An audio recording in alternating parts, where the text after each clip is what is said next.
This is the Bates Bobcast, our weekly podcast where we take a look at the week that was in Bates athletics. My name is Aaron Morse, and this week we preview the NCAA skiing and indoor track and field championships.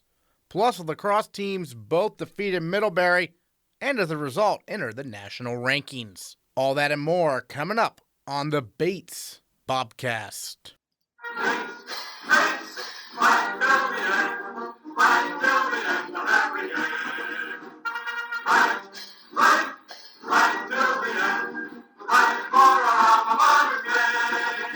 The women's lacrosse team is 3-0 and ranked 16th in the country after an outstanding week that saw the Bobcats win at Wheaton College 16-3 on Wednesday and knock off number 2 nationally ranked Middlebury 11-10 in overtime on the road Saturday. Bates rallied from 4 goals down to pick up the win over last year's NCAA champion and national runner-up. Senior captain goalkeeper Eliza Statile made a career-high 20 saves in the victory, including a pair of clutch ones down the stretch. Statile earned NCAA Women's Lacrosse Player of the Week honors, and she is our female Bobcat of the Week. Well, Eliza, let's talk about the Middlebury game. I mean, we talked before the year. You said it's basically the hardest environment to play in the NCAA at Middlebury. It's a long trip.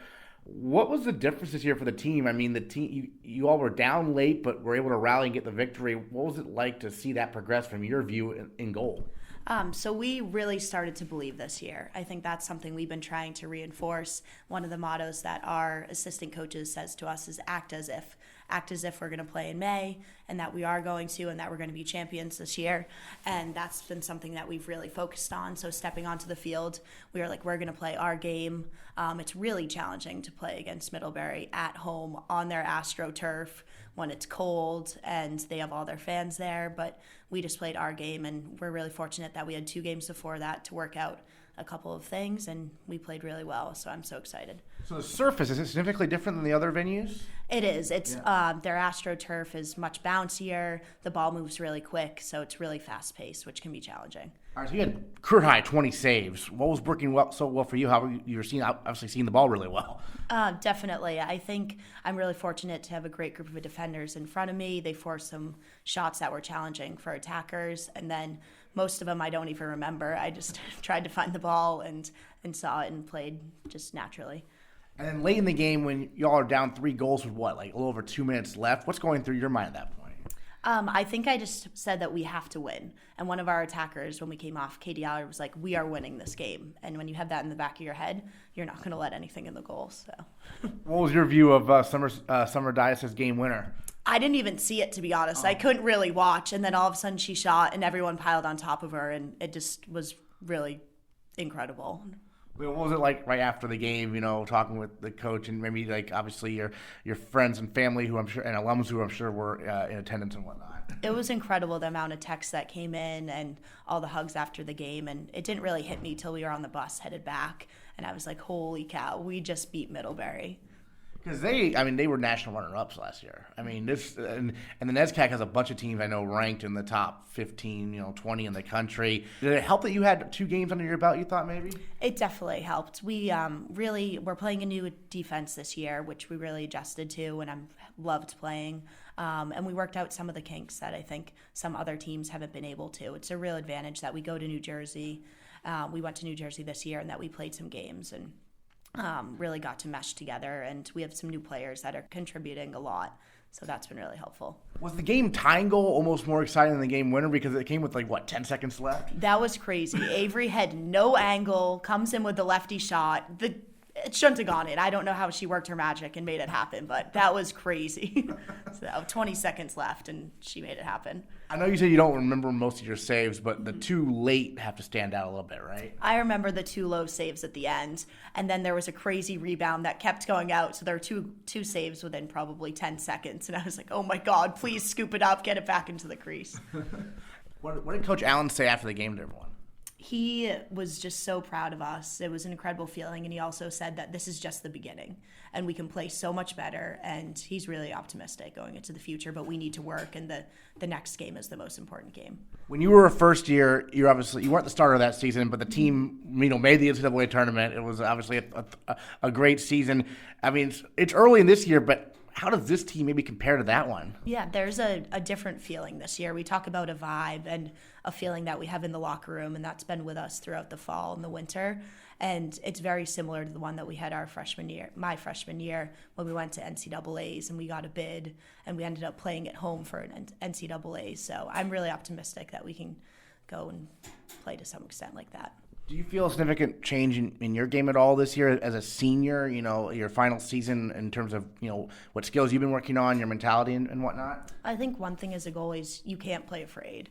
And when you step up against some teams that have been traditionally pretty good in the NESCAC, that's something that's intimidating. And when you have a 7-foot-tall attacker that's going against you, it can be pretty scary. But I'm just trying to relax, and my defense does a good job of making me feel comfortable, eliminating some of the tough shots that they take. So I'm really excited. We've talked to some, we have those sophomore transfers, Katie Clark and Catherine Grennan. We talked to Catherine last week, and you obviously work with Katie a lot as one of the defenders. What is she bringing to the table? Katie is awesome. She has helped us out so much, and her attitude and positivity is something that's helped JoJo and I, my co-captain, a lot this season. She, after a goal is scored, she calms us down, she shakes it off and says we can get through anything, and makes us smile, which is a huge contribution to the team, and is just rock solid on the left side of the crease and doesn't get beaten one-on-one D.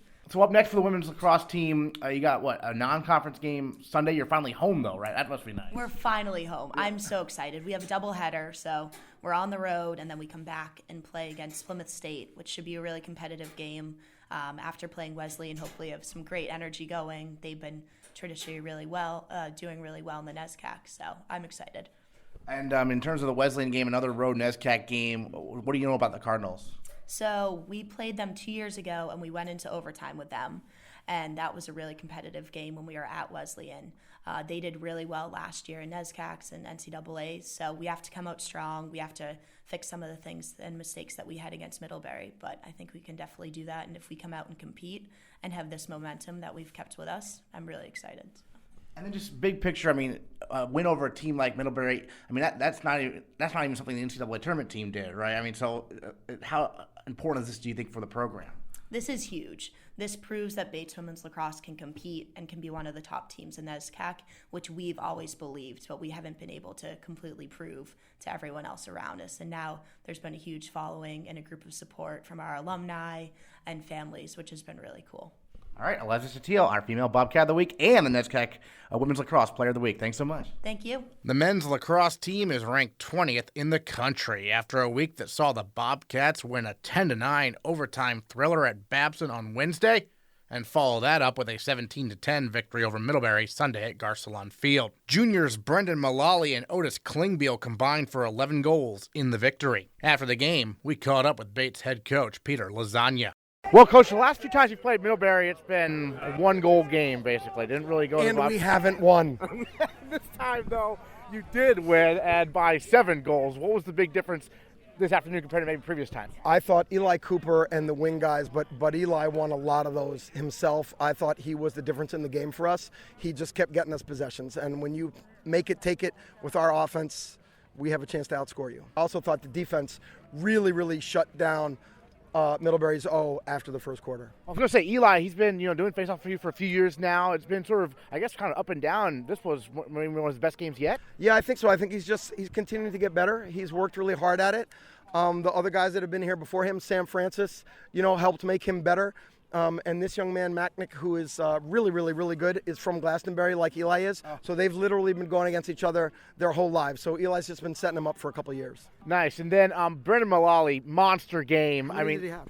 He had a lot. I haven't looked at my phone. He had 6 or 7, and a bunch of assists too. But what have you seen from him and his development, where he played some minutes as a first year, played a lot last year, and this year it was a huge game here? Well, I think that what we thought we might be able to get on their defense is they're going to slide really early to matchups they don't like. And so if we could run away and handle that pressure and move the ball twice and get the ball in a good feeding spot, that we saw cutting lanes. And that's Brendan's game. He's a very intellectual, very cerebral player. And he understood those lanes, and he got to great spots, and our guys got on the ball. Nice to have Otis back on the field, huh?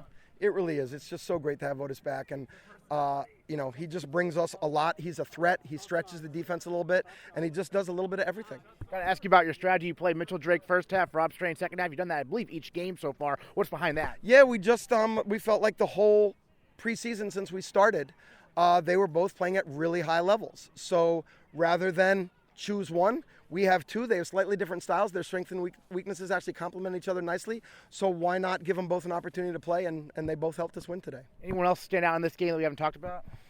I thought Frankie Spitz did a really nice job everywhere that he was. And I thought that a couple of our D middies, Jack Golden, the freshman, and RJ Sarka, number 24, and Walker Cooney, number 51, did a great job. I thought Matt Lastava, I don't know what his points were, but he made the right play, most of the time. And sometimes that's double assists for Matt, but he just sees the field. They played zone a little bit, and he had a lot to do with us getting really good looks against the zone. Wesleyan coming up in a week, right? Or less than a week now, Yes. I guess. What's the key to knocking off the defending national champs? Yeah, well, just practice our zone offense a lot. We like it. We're comfortable. And we look forward to having a week to prepare for a really good team. Peter Lasagna, thanks so much. Thank you, Aaron. Mullally finished with a career-high 6 goals and a career-high 5 assists. His 11 points are the most for a Bobcat in one game since Matt Lastava's record-tying 13 points in the 2017 NCAA tournament. And Brendan Mullally is our male Bobcat of the week. Middlebury, I know they've been kind of a thorn in the side for the men's lacrosse team the last few years, so how satisfying was that win on Sunday? It was incredible. It was great to get a win, especially against those guys. I have some history with Middlebury. My mom actually attended Middlebury, and it was one of my top schools as I was going through the college process. And they ended up passing on me, and it was just a great feeling to be able to get them back a little bit there. So that was awesome. Oh, interesting. So it's cool that ended up passing on you, so extra motivation every time you play them, right? Exactly. Yeah. Not only, it's great for a great team win, but great personal victory as well. Just be able to stick it to them. For sure. And then I'll mention that during the college search process, what made Bates attractive to you?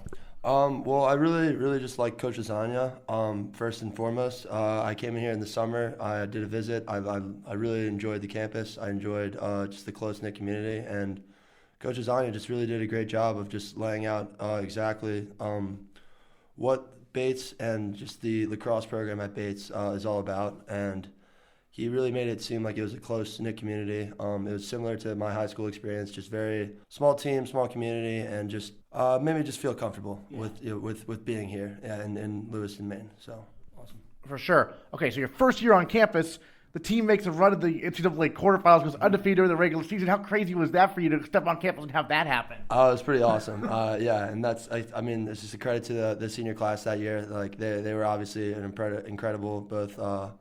On the field and just incredible guys off the field as well, just making us feel comfortable and just establishing a culture based across of working hard and just never being outworked. That was one thing that they really instilled in us, and I think we've carried it on throughout our time here.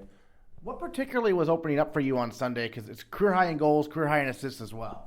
Well, honestly, it's just our offense. It starts first with Eli Cooper. He was easily the game MVP. That's been one of the biggest issues we've had, especially against Middlebury, is just winning faceoffs and getting those extra possessions. And on Sunday, we were able to get those extra possessions, and our offense was just doing what we were supposed to do. We had a very specific game plan, put in place: dodge, draw a slide, get it to the next guy.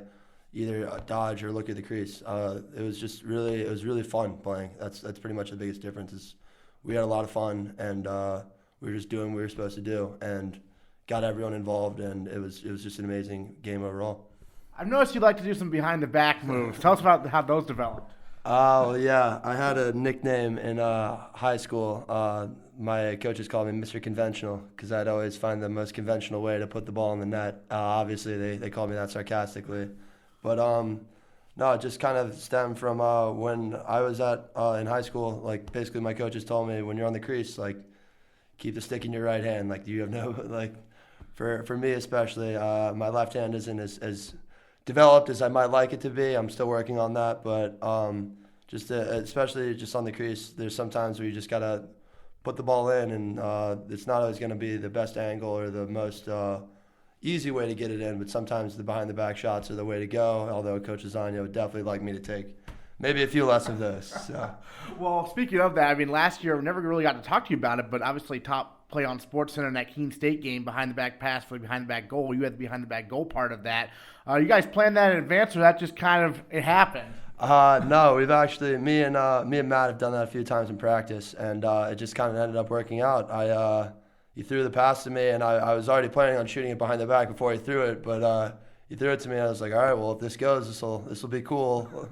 If not, I'll be hearing about it from Coach Lasagna. So I was just lucky enough that it went in, and obviously it was a credit to you too for getting that on film. Like, if that's not on your camera, then that's not making it on SportsCenter. So thank you for you as well. No problem. That was obviously a lot of fun. And then mentioned chemistry with Matt and everything. You got a new guy on attack with you this year though, Otis Klingbeil. He was hurt last year. He's a junior. How cool to see him score 5 goals on Sunday. Oh, it's incredible. There's no one on this team who works harder than Otis, and no one who deserves the success that he had on Sunday more than him.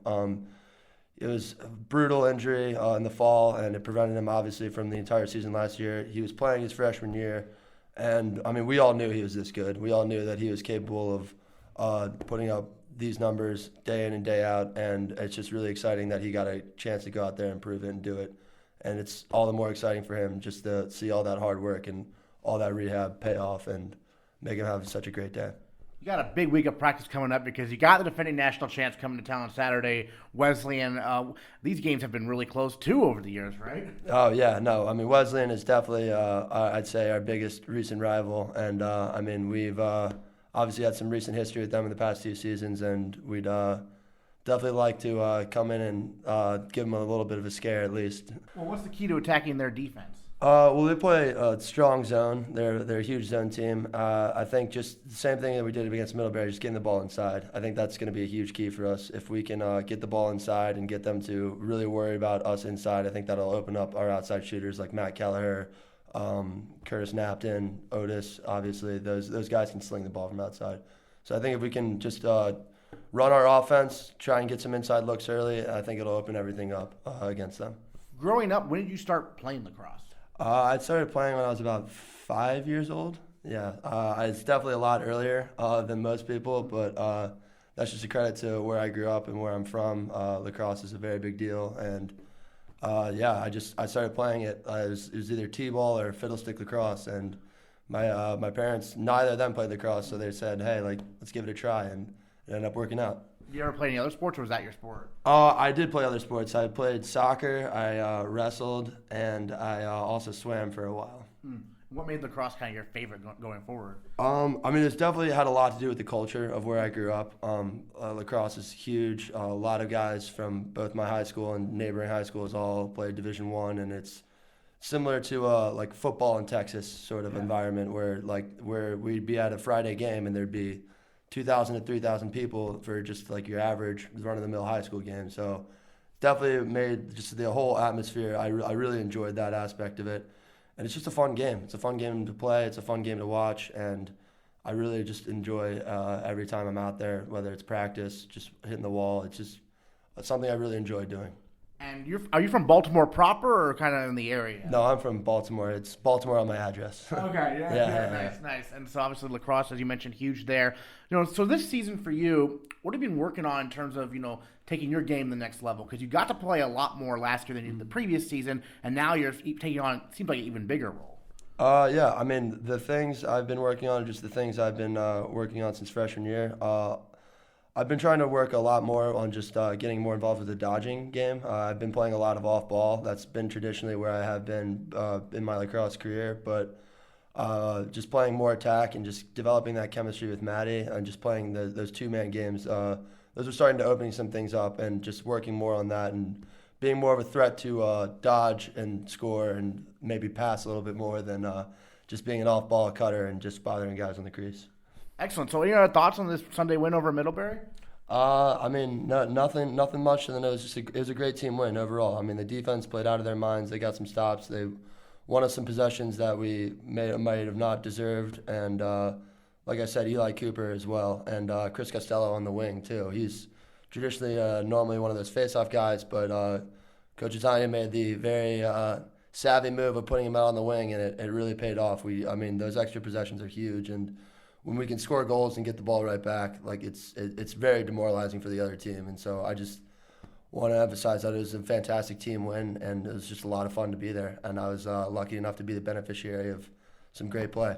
Excellent. Brendan Mullally, Male Bobcat of the Week. Thanks so much. Thank you very much, Aaron. Women's Nordic skiing captain Kaelyn Woods and women's alpine captain Griffin Mueller are headed to the NCAA Championships for the second straight season. NCAAs get underway Wednesday in Stowe, Vermont with a 5K freestyle race. Last year, Woods finished 23rd in the freestyle race and 26th in the classical technique race. Meanwhile, Mueller took 22nd in the slalom and 30th in the giant slalom. We chatted with Woods and Mueller about traveling to NCAAs together again. Well, Kaelyn, we'll start with you because this course in Vermont, you told me earlier this year, this is one of your favorite courses to race on. What makes this course so great for Nordic skiing, in your opinion? I really like this course because it skis really well. It has a lot of good hills, and I really like that, especially when it comes to classic. There's a lot of really nice big hills to stride up, which is, I feel like I'm better at that, so that's really nice. And then Griffin, from the alpine perspective, I know this was pretty tough during the carnival season. I don't know what do these hills play like? The Stowe Hill is great. It's always in great condition. It's kind of the slalom, it rolls over 3 times, with the last one being the steepest. So it's exciting, and there's always a lot of action on it. This is different in the carnival season because there's a day between the events for each of you, so you get to watch the other person compete. What's that experience like, based on last year? It's really exciting. Before last year, I had never really watched a full Nordic race, so it's really fun to see all the other teams out there and getting to cheer on Kaelyn and see how the race day plays out for the other side of our team. How do you go about watching a Nordic race? I go about watching Nordic race by getting really excited and chasing Kaelyn around and disrupting her focus. And then I try to run up and down as many switchbacks as I can so that I can see her the most number of times, and because they just pass you. But they're still going. It's not like an alpine. You don't just get to see them once. So I think as much viewing time as you can. It's really fun. Excellent. And Kaelyn, what's it like watching Griffin and alpine? Watching alpine is really fun. It kind of brings me back to my alpine racing days when I was younger. So that's always fun to go back to that and kind of watch that. As Griffin said, it's definitely different than watching a Nordic race because you only really see them once and it's for a split second. So just trying to get on the hill in the best possible position to see them for the longest amount of time. You can't really run up and down the hill because they're only going by once. But just trying to get into that position where you can see them for the longest possible time. So Kaelyn used to do some alpine racing. Did you ever do any Nordic racing? I was on a Nordic team when I was really little in Telluride. We were called the Snow Cats. And we did a lot of fun stuff, but mostly I remember just having Nordic skis on, but just playing in the snow.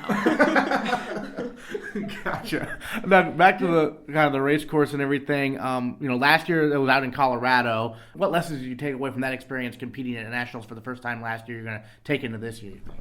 Coming out of last year, I think it's really important for me that I'm just as excited, but I know that it's just a race, and I've done everything I can to get here, so I just have to do the same thing and go and not freak out at all. Kaelyn, is it similar for you in terms of last year and the excitement level, coming back for a second time? Yeah, definitely. It's definitely nice to have one under your belt. You know what to expect kind of going into the races, kind of the level of competition, but also just kind of trying to stay in the mindset of, it's just another race. It is the nationals, but, just another race. You're racing against a lot of people who you raced against all year. Nothing's different. So kind of just trying to keep that mindset throughout. And from a Nordic perspective, one of the races will be a mass start and the other won't be. What's the different approach you take to those two types of races? Yeah, so last year we had a 5K classic race and a 15K mass start skate race. So different this year in that we're doing a 5K skate and a 15K mass classic. So distances are going to be different.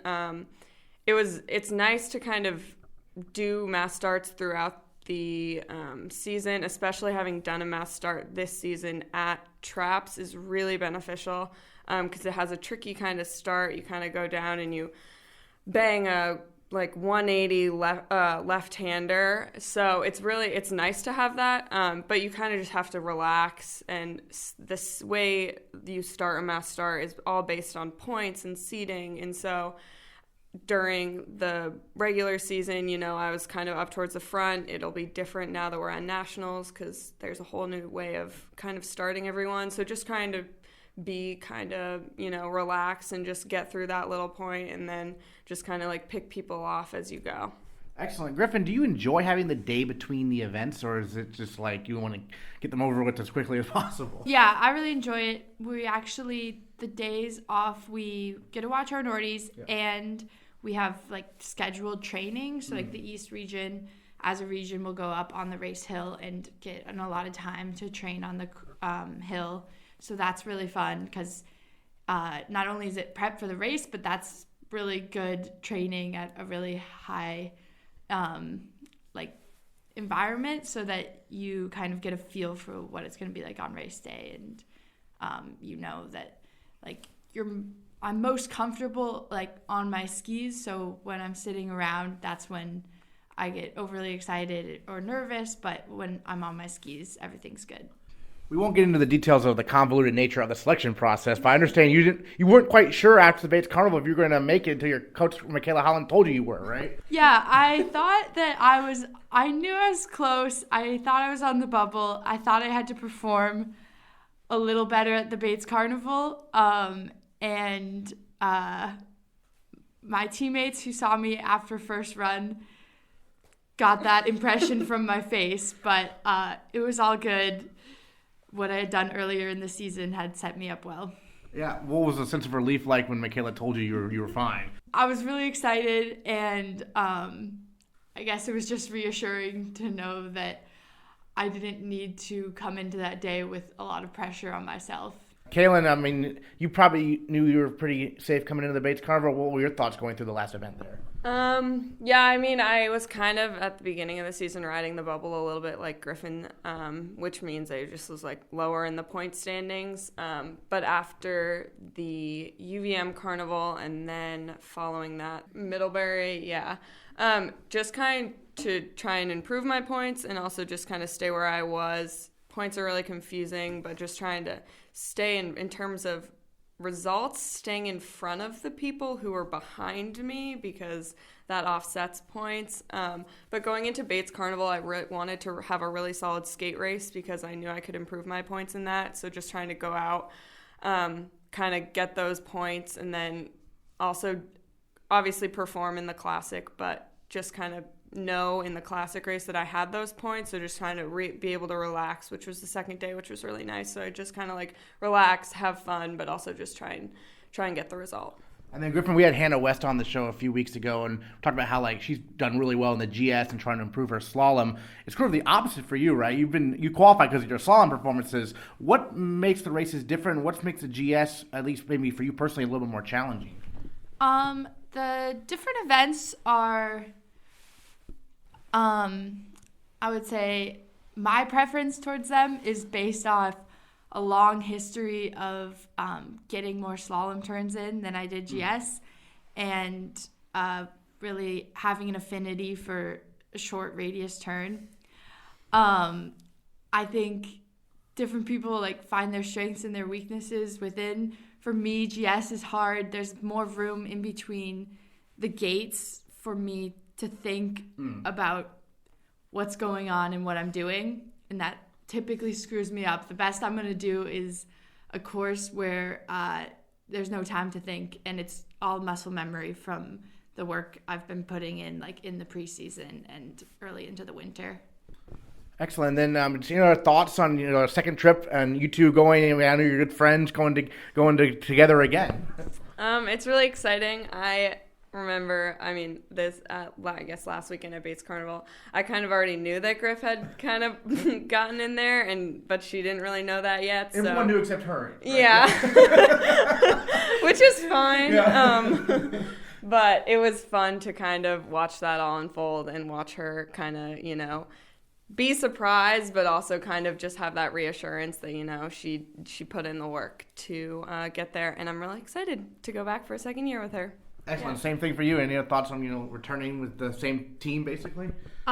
It's really exciting. I at Middlebury, actually, because the courses are so close, Kaelyn got to come watch us, and that was where I had my result that really got me in there. And I came up to her in the finish, and she was just like, took you long enough. You were starting to scare me. And so that was really fun and kind of started us on this journey again. So we're really excited. All right, NCAA Skiing Championships start Wednesday. Kaelyn Woods, Griffin Mueller, thanks so much. Thank you. Sticking with the NCAA Championships, the Bates Track and Field program is sending 6 athletes to Boston this weekend to hopefully wrap up the indoor season with some All-American finishes. Sophomore John Rex makes his first trip to NCAAs as the only underclassman who qualified to compete in the weight throw. Meanwhile, the women's team will compete in the distance medley relay with sophomore Vanessa Paolella, sophomore Amanda Kaufman, first-year Elise Lambert, and senior captain Aiden Eichhoff, comprising Bates' 6th DMR team to compete in NCAAs in the past 8 years. Senior Katie Barker, coming off an All-American season in cross-country, will compete in the 3,000-meter run, and Eichhoff will run the 800 meters. Women's head coach Jay Hartshorn previews Nationals. Tell us a little bit about the Last Chance meet, because it seems like maybe in previous years, the Last Chance meet, you've seen a couple athletes, it may not have made a huge difference. This year it made all the difference in the world, especially for the DMR team, right? Yeah, and I was hoping really not to run them, and then I looked at the entries and realized we had a couple extra teams coming from outside the region. So I was like, we got to get back on the track. And they did. They adjusted from me being like, no, we're not going to run, to like, no, this has to happen really quickly.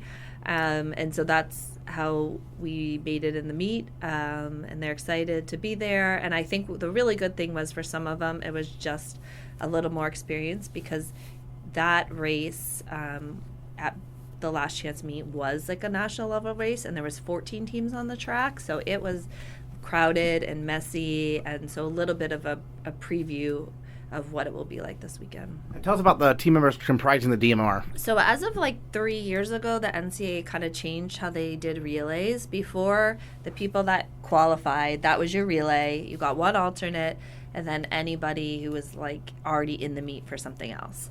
Now they did the relay just like you would kind of at any meet. Like you have a time, and then you can put whoever you want in that relay.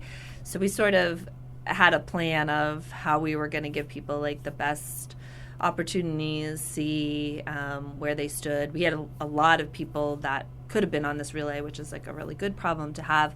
But then we ended up with Vanessa and Amanda and Elise and Aiden as the ones that were running at Nationals this weekend. 3 of those 4 are underclassmen. That's got to be pretty encouraging. Yeah, well, the first 3 have never been to Nationals before. Right. But that's also why it felt really important to get a relay. And, Elise also qualified individually in the 8, but we're just running one event because they're pretty close back to back. Aiden is running the 8 and the DMR mile, but she's a senior and really ready for it.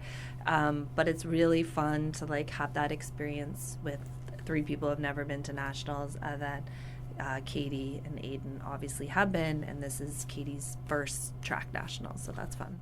Yeah, Katie Barker coming off an All-American season in cross-country, looking to do what Catherine Cook did last year a little bit, right? This is a really weird year because they added numbers to the whole meet, which is really great because you get awesome representation, although all of our people would have made it under last year's numbers, but 3 more per event beyond the relays. The relays are at 12, going from 17 to 20 on the women's side and 15 to 20 on the men's side. That makes it a big difference. And with that jump to 20, the 3K for the first time has a trials. Oh. Yeah, so it changes stuff. And therefore, last year, like people who had run like Catherine, the 3K and the 5K, if that was the same schedule last year, she would have never run both. Mm-hmm. So we're starting to see the distance runners dividing up a little bit more, the doubles not being like quite as possible. So it actually brought in a ton more athletes to the meet, and we felt much more confident of where Katie was sitting last weekend in terms of like, you got it, you'll get in, because people are going to have to choose to get out of it. So we'll see with running trials and finals. Hopefully it's a good problem. If you make it to Saturday, you're feeling like pretty good, and then anything can happen, and that would be the goal. Nationals in past years have been in the Midwest, it's been in the South. This time it's just to drive down to Boston. Do you like this? It's like such a short trip, or do you like hopping on the plane and going to the faraway states? Both. I liked the planning of this because it didn't take my whole Sunday to figure out like how do I get cross country. It was like, how do we get 20 people on an airplane in 2 days, and you don't have to go through all the logistics and negotiation with that.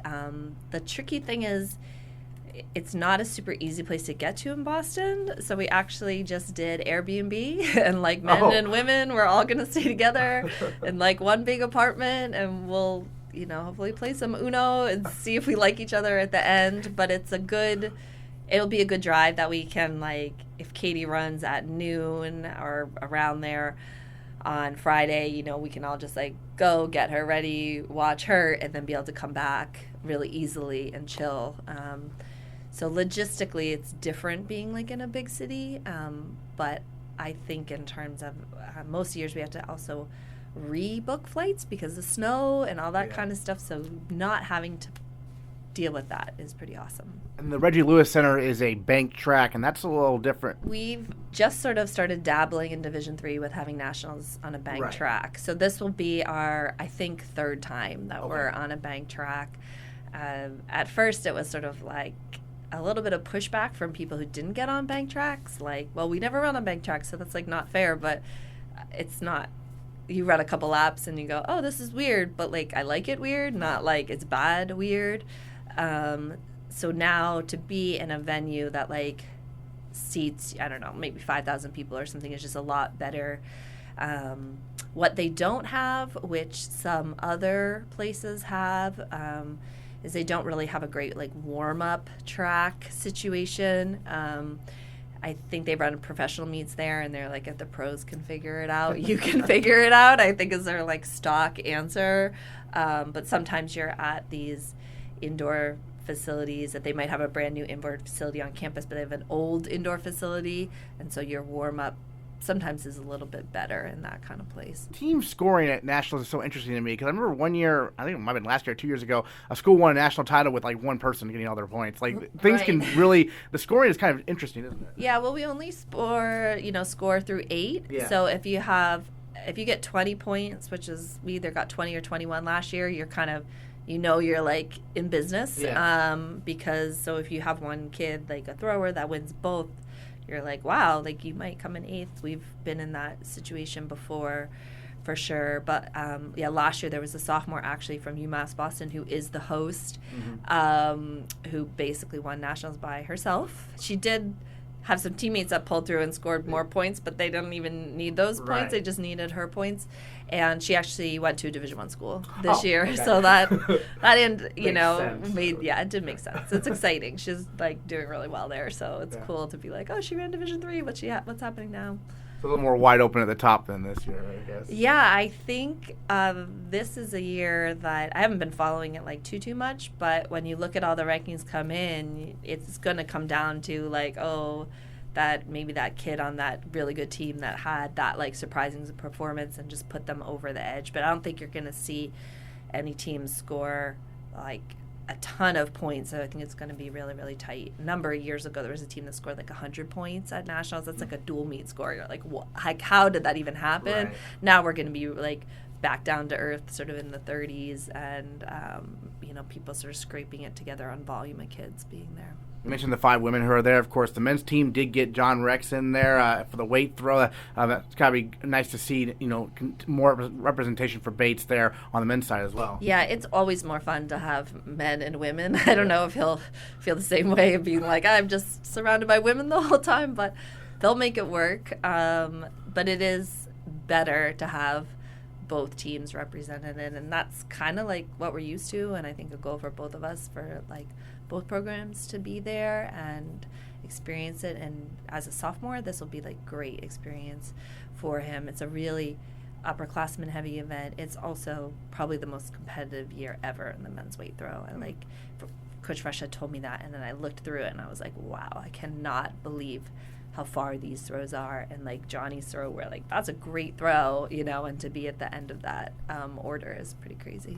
We've seen Bates throwers rise up from their seating before, though, I think. So Yeah, we have, and I think that would be his goal, obviously, to beat the seeding. And New England, they've had really good competition the whole entire year, and then probably look around and be like, okay, some of you are going to graduate, and see that, you know, window opened for next year. But he certainly trains like really, really hard, has put a lot of effort in from not just this year, but like the day he stepped on campus, so it's exciting. Great. Well, any other thoughts on what you're looking forward to most this upcoming weekend? I think being in 3 events again, it's always fun, or 4 when you add Johnny, to have like more things going on and more representation. We're gonna have a few more fans than we normally would, just because of the proximity and where people are from, and being able to parents being able to get up and come out, and then a couple people from our team will come, so that will be nice. So I guess mostly just feeling like it's a little more like home, and that it will be just easier travel and easier for our fans to get to the meet. Excellent. NCAA Championships this weekend. Jay Hartshorn, thanks so much. Thank you. The women's tennis team split a pair of matches at Merrill Gym over the weekend. Bates defeated Mount Holyoke 8-1 on Saturday, before falling to number 19 nationally ranked Brandeis 8-1 on Sunday. Sophomore Hannah Sweeney continues to impress, teaming with first-year Anna Rosen to win 8-1 in doubles on Saturday and going undefeated at number 1 singles, defeating her opponent from Mount Holyoke 6-love, 6-3, and her opponent from Brandeis 7-6, 6-4. Hannah Sweeney with us here on the Bobcast, talking some women's tennis. And Hannah, let's talk about the trip to Florida to start the season in the spring here. Because the last year and the previous years before that, obviously went to California. This time, taking on, for women, a Division I team, also a Division II team. What was that experience like? Yeah, it was a great trip this year to Florida. I had a lot of fun. The weather was awesome. Definitely a lot warmer than it is out in California at this time of year. And it was also a really cool experience. We got to train at the USTA National Center, and there were a lot of other collegiate teams there, and some high-level tennis, which was super cool. We had 2 really good matches, one against Rollins, one against Oakland, so they're D1 and D2, and it was a good experience because we played the D1 and the D2 regulations for those matches, which is different than our normal matches, but it's a good experience, and it makes the matches definitely shorter but more intense, and it's good mental training, if anything. So overall Florida was awesome, and we always have a great time just getting away and hitting outside, so it was great. Well, yeah, you mentioned the different rules. How much does that impact the matches at all in terms of like the scoring and whatnot? Yeah, so it's a no ad, and then for all the matches, and then also doubles is shortened as well. So it's definitely, puts some more pressure on the closer points, and it also makes the matches go by a lot faster, which has its pluses. You're off the court. It's not a 4-hour match. Right. It's maybe more like a 2-hour match. But it's good. It's good mental training, just because at the deuce points you really have to settle in and focus and get it done. So you stepped in this year, at number 1 singles. What's that transition been like? I know you've played a little bit in the past, but what's that been like? Knowing every match you're gonna be playing the other team's top player. Yeah, at the end of the day, and I think I learned this as a freshman because I did mix it up where I played a little bit last year. Every point matters, and especially when you're in the NESCAC, every team is so strong and so deep that you're really never going to have, an easy match, whether you're playing 1 or you're playing 6, and every match is important, and it's going to be tough, and you got to go out there and give it all you have. So it's been awesome to play 1. I really love that opportunity, and I think it comes with leadership, and that's awesome. So at the end of the day, it's, a match is a match, though. So For sure. And you have a new doubles partner this year, a first-year, Anna Rosen. I know you played with her a bit in the fall also, and now in the spring. What's that transition been like working with her? Yeah, Anna's awesome. It's been great. We got an awesome freshman class this year. it's been super fun to kind of start in the fall and grow as a team so far, and we have so many matches ahead of us, and we even talked about that this weekend, that we're really excited for, being able to develop our strategies more and, our just our like general composition on the court. And I'm really excited. Having a freshman partner is awesome because you kind of get to start from, zero and work your way and, build upon skills and grow as a team. So it's been a lot of fun. I'm excited. When you're a sophomore yourself, and so what do you remember about your first year? And have you talked to Anna about what it takes to kind of make the transition from high school to college? I know she's coming from Canada, so it might be a little bit different. But how much you talked to her about that?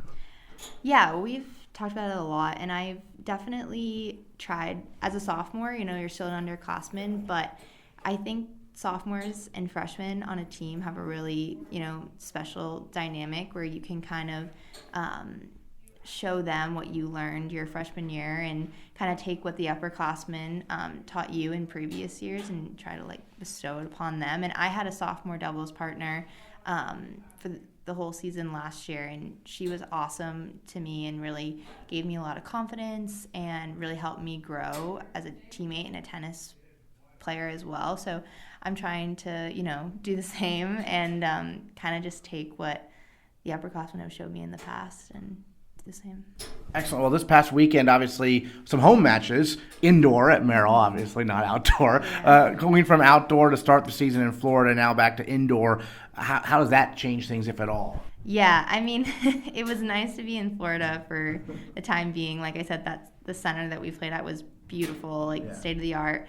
But the thing is, when you play outside and then you come back inside, you definitely do feel fitter, you feel stronger, faster, and it definitely can be an advantage. And Merrill are our home courts, and people sometimes struggle with them. Just the surface can be funky, and but we love that, and we love to have the home advantage. And when we have people cheering and a crowd, so it's awesome. I enjoy the home matches. I think they're really fun. So. And then NESCAC play starting up this weekend at Connecticut College. Does the team have any goals in mind this year for NESCAC play and whatnot that you've kind of set, maybe with team captain Bella Stone or anything like that? Yeah, I mean, the NESCAC is always so tough, so deep through and through. I think this season coming in, we have a lot of confidence. This is definitely a team that is really excited for what the season has to offer, and every NESCAC team is tough, and we go out there and we know that, and we respect them, and we know what it takes, but we are really excited, and I think we're really optimistic for what the season has to bring. All right, Hannah Sweeney, thanks so much for joining us on the Bobcast. Appreciate it. Thank you. The men's tennis team also split a pair of home matches. The number 23 nationally ranked Bobcats defeated Wheaton 9-Love on Saturday before falling 7-2 to 10th ranked Brandeis on Sunday. Senior captain Josh Quijano teamed with junior Jacob Coppola at number 1 doubles and split a pair of matches. Quijano really shined at number 1 singles, winning 6-4, 6-1 on Saturday and 6-7, 6-love, 6-1 on Sunday. Talking some men's tennis with senior captain Josh Quijano here on the Bobcast. And Josh, first of all, let's talk about the trip to Florida. A little different than in past years, right? You previously went to California, this time going down to Florida at a really nice complex, I understand. Tell us about how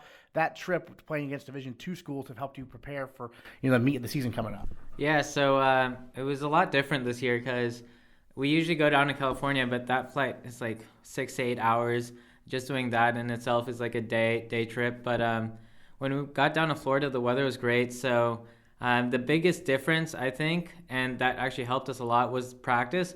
We did 2-a-day practice, so we practiced in the morning and practiced in the afternoon. And we couldn't really do that in California, so we got a lot of reps in. And then when we played our matches down there, we were super ready for it. So it was just a great trip. And then you have a new doubles partner this year in Jacob Coppola. He was obviously an All-American with Ben Rosen last season. What's it like playing with him? Yeah, he's a monster. He brings so much energy that it kind of surprised me, but I love playing with him. I think we mesh super well. And doubles is all about energy. So, like, me and him together, he brings out a lot of energy from me, and we're just all over the net. And he knows what he's doing, obviously, as an All-American. so it's helping me along too. So it's been great. You enjoy playing number one singles this year? Yeah, I mean that was always the goal, and I love it. Like the competition at this level, like no matter what you play in the lineup, but just saying you're number one is pretty cool. And I think I've been able to step up, and it's been really I've been able to grow as a person too. So it's been awesome. And then in terms of determining the lineup, I know when I talk to squash players, there's all those challenge matches and whatnot. Is tennis the same way? Yeah, so we had our challenge matches before the season started. Mm-hmm. I'm sure lineups could change during the season if things don't go well, if someone gets injured or something like that. But for the most part, I think it's pretty set. And if there's any like discrepancies, like our team's super open this year, like we'll talk to each other, so we'll see what happens. So as one of the senior captains, along with Dwayne and Dylan Davis, what's that been like so far? It's been great. There's a lot of responsibility involved, but I mean, the guys on the team have made it super easy for us. We set our goal this year to be number one. Obviously, this loss to Brandeis is a tough one. They are a top 10 team, but we can't have that as an excuse if we're going to be number one, right? So we're going to have a team meeting and talk about it. But it's not really going to stop us. It's just going to encourage us more to work harder and train harder. You mentioned the responsibilities. What are some of those that the captains have to take charge of?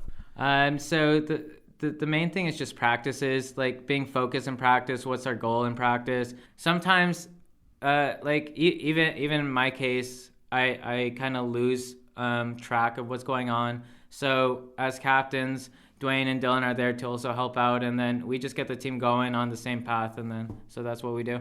I noticed the other day at Merrill, you were hitting with Anna Rosen on the women's team. How much interaction, I guess, practicing together, men and women, is there in the tennis program? Yeah, so there's not too much, but definitely we do practice with them when like some people can't hit on the guys' team or the girls' team can't hit. And I mean, it's not really that like one team tries to keep away. It's just that we have like an even lineup, so like all the guys have someone to hit with. But I mean, all the girls are amazing. So hitting with Anna Rosen actually helped me for this match over the weekend, so it was awesome. Sure, and you've had some success here at number one singles. Tell us about some of the matches you played over the weekend and what was working for you out there. So over the weekend, I had an incredible singles time. I mean, I was able to beat both my opponents. But the biggest thing was really just being focused every point. Coach does a really good job of letting us know that it's not about the whole match. It's about like each single point, and then it will add up. So I think I did a good job of not really looking at the whole thing, but just focusing one at a time. And you know the saying, like the way to eat a cow is to take it piece by piece, right? So yeah. Well, and I believe the Brandeis match was a 3-setter, right? That's obviously got to take a lot of energy out of you, right? Yeah, I know my body's beat up, but we had a day off yesterday, and I think it was nice. I got to get a little hit in today, but just a little bit because my body's still beat up, and I am growing old, so yeah.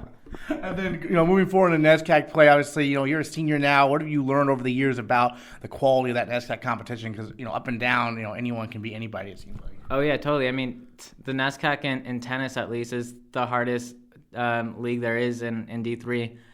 But we love it. Like, I mean, we have the number 1, number 2, number 7, number 11, and then we're going to be up there, too, this year. So, I mean, it's just, every match is going to count.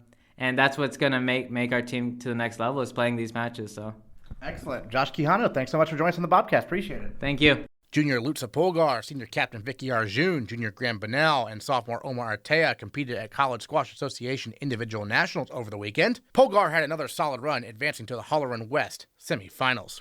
Next time on the Bates Bobcast, we'll recap how our skiers and track and field athletes do at the NCAA Championships. Plus, we'll tell you how the men's lacrosse team does against defending national champion Wesleyan. Face-off is set for 1 p.m. Saturday at Garcelon Field. We'll also recap the first week of games for Bates softball, and the Bates baseball team returns to action this Saturday at Endicott.